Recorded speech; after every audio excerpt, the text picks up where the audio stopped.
હાલો friend, જય શ્રી કૃષ્ણ, જય માતાજી। તો સ્વાગત છે આજના અમારા નવા વિડીયોમાં। આજે અમારા વીરને તૈયાર કરી દીધો છે કે આજ છે બુધવાર છે તો વીરને તૈયાર કરી દીધો છે। વીરને ભણવા મોકલી દઉં અને આજ તો ઘણું કામ છે। અહીંયા કપડાં પણ ધોવાના બાકી છે। આજે કપડાં ધોઈ નાખશું આપણે। ચાલો તો આપણા કપડાં ધોવાઈ ગયા છે અને બપોરનું ટાણું થઈ ગયું છે। તો આપણે જે બપોરા કરવાના બાકી છે તો આપણે હવે બપોરા કરી લઈશું। હાલો તો આપણે બપોરનું જમી લીધું છે। જમીને વડોટ પણ કરી લીધો છે। અહીંયા વાસણ ઉટકીને મૂકી દીધા છે। અહીંયા વીરના પપ્પા જમીન સૂઈ ગયા છે। મારે કઈ જમીન સુવાનો વારો આવશે નહીં, કેમ કે મારે આજ વીર હાટુ સિંગ પાકની ટેફલી બનાવવાની છે। એ કઈ ગયો છે આજ નિશાળે કે નિશાળેથી આવું ત્યાં સુધીમાં મારી હાટુ છે ને તું સિંગ પાકની ટેફલી બનાવી રાખજે, નકર હું આવીને રોઈશ એવું કઈ ગયો છે। એટલે મારે વગર કીધા સિંગ પાકની ટેફલી બનાવીને જ રાખવી પડશે। તો ચાલો આપણે સિંગ પાક બનાવવાની બધી ચાલો તો આપણે વીર કઈ ગયો છે કે મારી હાટુ સિંગ પાક બનાવી રાખજે, કે સિંગની ઢેફલી બનાવીને રાખજે। તો મારે વીર હાટુ સિંગ પાક બનાવવો છે। તો ચાલો આપણે સિંગ પાક બનાવવાનું તૈયાર કરવી। બધાયથી પહેલા આપણે 2 કપ માંડવીના દાણા લેવાના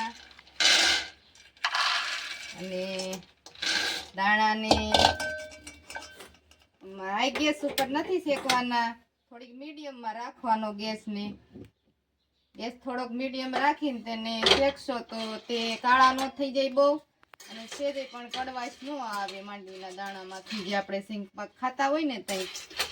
તો હાલો આપણે પેલા માંડવીના દાણા શેકી લેવી। હાલો તો આપણા સિંગના દાણા શેકાઈને તૈયાર થઈ ગયા છે। તે આટલા શેકાવા જોવી કે તેની ઉપરથી આમ કરવી તો ફોતરી ઉસકી જાવી જોવી, એટલે આપણે એને શેકવાના। બહુ બળી નહીં જવા દેવાના, નકર પછી આપણે માંડવીની ટેફલી ખાઈશું તો થોડી કડવાહટ આવે। એટલે બહુ નહીં શેકાવા દેવાના, આટલાક જ શેકાવા દેવાના। તમે જોવો તો આટલા જ શેકાવા દેવાના છે।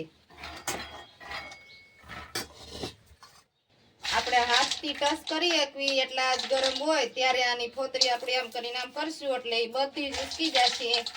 પછી આપણે તેને ફોતરીને કોઈ સાઈડાની મદદથી કાઢી નાખશું, નકર આમ કરીને આમ કાઢી નાખવાની। આપણા દાણામાંથી તેની ફોતરી કાઢીને આવા થઈ ગયા છે। પછી આપણે તેને મિક્સરમાં કાઢી લેવાના। પહેલા ફોતરી ઉસકાવી નાખવાની, પછી સાઈડાની મદદથી અથવા ટુવાલના મદદથી દાણામાંથી આ રીતના ફોતરી કાઢીને આપણે મિક્સરમાં દળી લેવાનું દરદરું। માંડવીના દાણાને પેલા શેકી લીધા, શેકીને પછી એમાંથી ફોતરા ઉસકાવી નાખ્યા છે। ફોતરા ઉસકાવી હવે આપણે મિક્સરમાં કાઢી લીધું છે। આ રીતના દરદરા તેને પીસી લેવાનું, અને હવે આમાંથી આપણે માંડવીની ઢેફલી બનાવશું કે માંડવી પાક બનાવશું। તો હાલો આપણે માંડવીની ઢેફલી બનાવવાનું શરૂ કરવી। સૌપ્રથમ આપણે ગેસ સળગાવશું, મીડિયમમાં રાખવાનો। મીડિયમમાં રાખીને આપણે 2 કપ માંડવીના દાણા લીધા છે તો 1 કપ ખાંડ ઉમેરશું। આપણે માંડવી પાક બનાવવાના છે આજ ખાંડમાં આજ ઢેફલી બને એ હાટું આપણે ખાંડ જ રાખી છે, કે ખાંડમાં આપણે બનાવવાના છે। 2 કપ માંડવી દાણા છે અને 1 કપ ખાંડ છે, એટલે આપણે માફરક હોય છે એટલે સરસના માંડવીની ઢેફલી બનશે। બરફીને પણ ફૂલાવી દેશે એવી માંડવીની ઢેફલી બનશે। પછી આપણે 1 કપ પાણી ઉમેરવાનું છે। એમાં 1 કપ જ પાણી નાખવાનું, ખાંડ ડૂબે ને એટલું જ પાણી નાખવાનું છે। અને આપણે 2 તારની સાસણી લેવાની, એટલે આપણી ઢેફલી મસ્ત ની બનશે।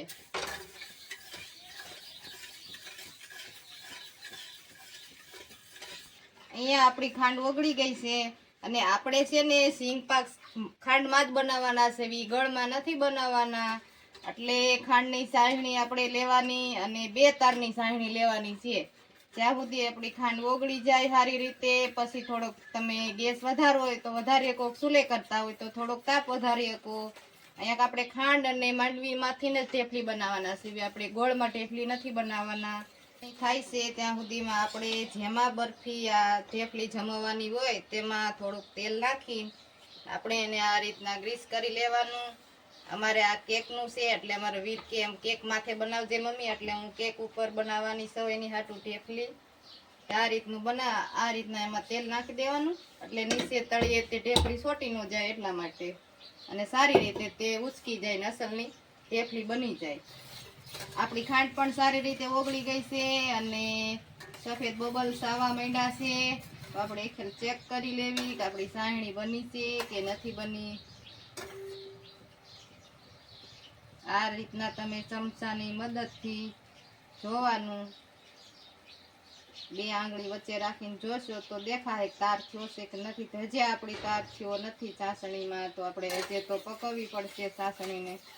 ચાલો તો 4-5 મિનિટ થઈ ગઈ છે આપણી ચાસણી બનાવવામાં. 5 મિનિટ પછી તમે જોઈ શકો છો કે આપણી 2 તારની ચાસણી બનીને તૈયાર છે. તે આપણે ગેસ ઓફ કરી દેવાનું અને પછી કઢાઈ નીચે ઉતારી લેવાની. નીચે ઉતારીને આપણે સિંગ પાકનો જે ભૂકો કર્યો છે સિંગનો, એ આપણે એમાં નાખી દેવાનું અને સારી રીતે મિક્સ કરી દેવાનું. આમાં એક વાતનું ખાસ ધ્યાન રાખવાનું કે જ્યાં આપણે સિંગનો ભૂકો ઉમેરવી ત્યાં આપણે નીચે જ તે કઢાઈને ઉતારીને ઉમેરવાનું, જેથી કરીને ચાસણી હાર્ડ ન થઈ જાય.